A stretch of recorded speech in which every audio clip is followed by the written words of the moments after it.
There are at least two ominous threats to future home prices, and now that it's spring and market activity is picking up, what is the current direction of home prices? Hi, my name's Keith Weinhold, and this is Get Rich Education. Real estate can just move along slower than glaciers sometimes, so March numbers are still scarce. Home prices in the resale market, they have stayed remarkably resilient even when mortgage rates jumped up back in February. Take a look at this chart for the latest survey. Okay, this is of resale agents, and the question that was asked is, what direction have resale home prices moved in the last month? For the first time since May of 2022, more said home prices are mostly increasing than mostly decreasing, but you should note that most of the agents, 51% in the latest survey, show that prices are merely steady. 26% said increasing and 23% said decreasing. And credit to John Burns Real Estate Consulting for compiling this. This is a national survey of about 2,600 resale agents. Now, just merely from this chart and these stats, notice something interesting here.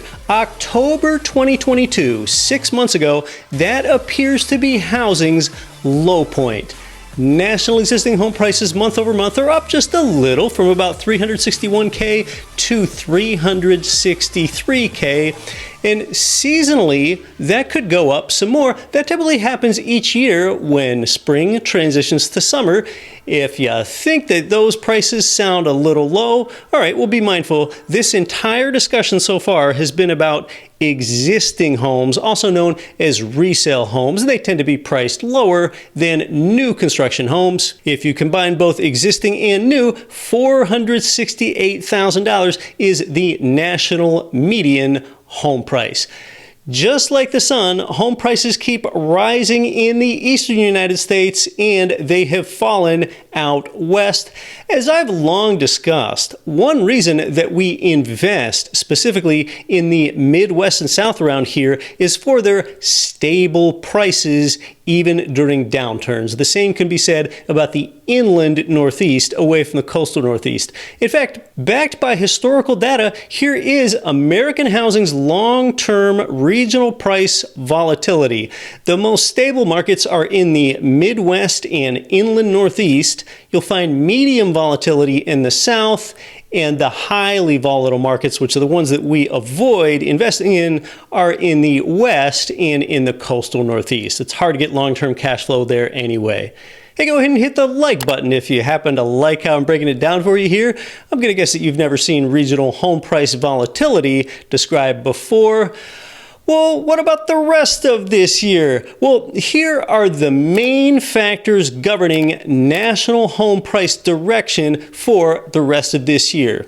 The headwinds to price growth, so these are the threats, are number one, we had banks fail early this spring. More regional bank fallout could contribute to tightening lending standards. And then the second threat is that there is a small chance of a big job loss recession. And then the tailwinds to price growth, the strengths are, first of all, labor and supply inflation remains elevated. That really helps keep upward pressure on prices. Secondly, increasing spring homebuyer demand that has not been factored into the numbers yet, like I touched on, that always boosts prices. And then thirdly, this low housing supply, like I've discussed in depth elsewhere. It's really hard to find the home you want.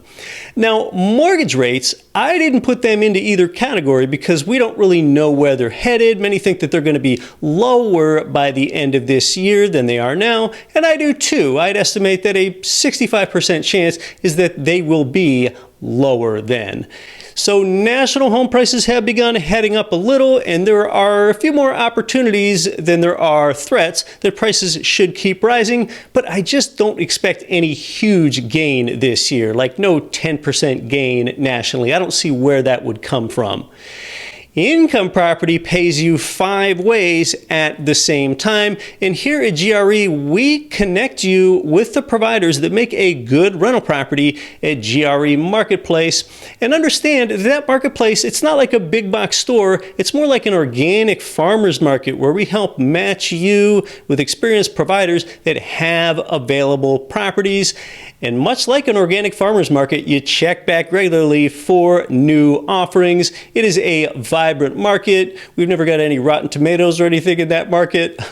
Check back every few weeks. We even video interview the property managers in the regional market that you choose to buy in over there. So just create one login, one time. It's all free.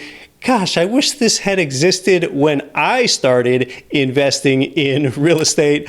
I expect to see you over there with a welcome video at gremarketplace.com.